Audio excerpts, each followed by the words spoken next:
திருச்செந்தூரை அடுத்த மணப்பாடு கடல் பகுதியில் 20க்கும் மேற்பட்ட பயணிகளை ஏற்றிச் சென்ற மீனவ படகு கவிழ்ந்த விபத்தில் 9 பேர் உயிரிழந்துள்ளனர். இந்த துயரச் சம்பவம் குறித்த கூடுதல் விவரங்களை செய்தியாளர் நாகராஜனிடம் கேட்கலாம். நாகராஜன், இந்த விபத்து எங்கே, எப்போது, எப்படி நடந்தது? விவரமா சொல்லுங்க. லத்திகா, அதாவது தூத்துக்குடி மாவட்டம் திருச்செந்தூர் அருகே இருக்கிறது மணப்பாடு. இந்த மணப்பாடுங்கிறது ஒரு மீனவ கிராமம். இந்த கிராமத்தை பொறுத்த வரைக்கும் அது ஒரு சுற்றுலாத்தலம் அப்படி சொல்லலாம். ஏன்னா பழமையான, அதாவது வெள்ளையர்கள் ஆட்சியின் போது கட்டப்பட்ட சர்ச்சு, அதாவது ஆலயங்கள்லாம் இருக்கிறதுனால இங்க வந்து சுற்றுலா பயணிகள் அதிகம் வரக்கூடிய பகுதி. அதுவும் இந்த வெள்ளி, சனி, ஞாயிறு வார இறுதி நாட்கள்ல அதிகமாக வெளியூர்ல இருந்து, வெளி மாவட்டங்கள்ல இருந்து அதிகமான மக்கள் வரக்கூடிய பகுதி இது. ஆனா இவங்க அதிகமா அதை போட்டிங்கிறது வந்து இங்க தடை செய்யப்பட்டிருக்கு. அதாவது படகுல பயணங்கிறது வந்து இங்க வந்து மீன்பிடி படகுகளை தவிர மற்றபடி மக்கள் உள்ள செல்றதுக்கு அனுமதி கிடையாது. ஆனா இப்ப இன்னைக்கு நடந்த சம்பவம் கூட ஒரு விதிகளை மீறி நடந்ததா சொல்றாங்க. அதாவது திருச்சியில இருந்து ஒரு தனியார் நிறுவனத்திலிருந்து சுற்றுலா செல்லணும் வந்தவங்க, இந்த விடுமுறைக்காக வந்தவங்க, இந்த ஞாயிற்றுக்கிழமை விடுமுறைக்காக வந்தவங்க மணப்பாடு வந்து பணம் கொடுத்து அந்த படகுல ஏறி போயிருக்காங்க. சுமார் 20க்கும் மேற்பட்டோர் போயிருக்காங்க அப்படின்னு சொல்லி முதற்கட்ட தகவல் தெரிய வந்திருக்கு. இந்த 20 பேருக்கு மேல பயணம் செஞ்சதுல அந்த காற்றின் சரியில்லாத காற்று காரணமாக, அதிகமான காற்று காரணமாக அந்த படகு கவிழ்ந்து விபத்துக்குள்ளாயிருக்குது. இது மாலையில நடந்திருக்கு. இந்த விபத்தின் போது உடனடியாக அங்க இருந்த மீனவர்கள் தான், அடுத்தடுத்த மீனவர்கள் தான் பார்த்து அவர்களை காப்பாற்றும் முயற்சியில் ஈடுபட்டிருக்காங்க.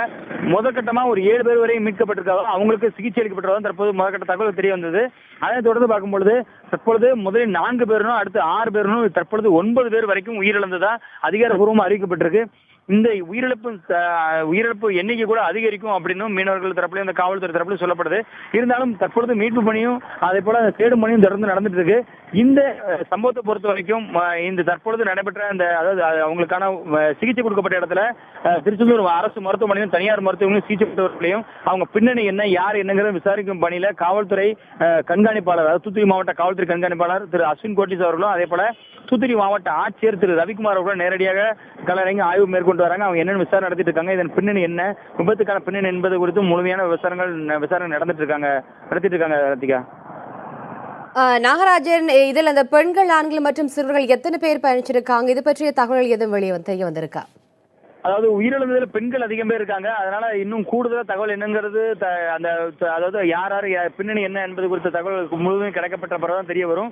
எதுவும் வேறு யாரும் கூடுதலாக உயிரிழப்பு ஏற்பட்டுள்ளது என்பது குறித்து அந்த தொடர்ச்சியாக அந்த விசாரணையும் அதே போல தேடல் நடந்துட்டு வரதுனால உயிரிழந்தவங்களோட எண்ணிக்கைங்கிறதும் அதே போல உயிரிழந்தவர்கள் யார் என்னென்ன அப்படிங்கிற, அதாவது ஆண்கள் எத்தனை, பெண்கள் எத்தனை அப்படிங்கிறது குறித்த முழு தகவல் இனிமேல் தான் தகவல், முழுமையான உறுதியான அதிகாரப்பூர்வமான தகவல் இனிமேல் தான் தெரிவிக்கப்படணும் காவல்துறை தரப்பில் சொல்லப்பட்டிருக்கு.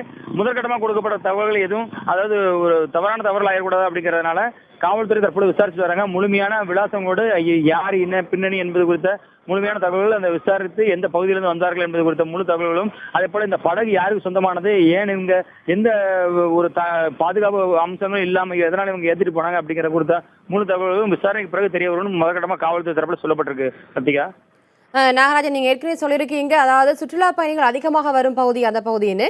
இது போன்ற விபத்துக்களை தவிர்க்க அங்க கண்காணிப்பு ஏதும் அங்க ஏற்படுத்தப்படவில்லையா?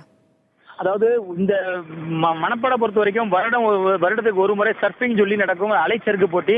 அந்த போட்டியின் போதுதான் இந்த கிராமம் பொறுத்த வரைக்கும் மாவட்ட நிர்வாகத்தின் தரப்பிலிருந்து முழுமையாக கண்காணிக்கப்பட்டு அந்த பாதுகாப்பும் சரி முழுமையாக பாதுகாப்பு பலப்படுத்தப்படும். ஆனா மற்ற நேரங்கள்ல இந்த பகுதியை பொறுத்த வரைக்கும் மக்கள் அதிகமா வந்துட்டு போயிட்டு இருந்தாலும் அந்த பாதுகாப்பு அப்படிங்கிறது மிகப்பெரிய அளவில் இல்லைன்னு என்று சொல்லலாம். ஏன்னா ஒரு மீனவ கிராமம், அதிகமான ஒரு பாதுகாப்பு ஏற்பாடுகள் இங்க வந்து அதுக்கான ஒரு வாய்ப்பு இல்லை. இது வரைக்கும் அப்படியான ஒரு சூழல் தான் நிலவி வருது.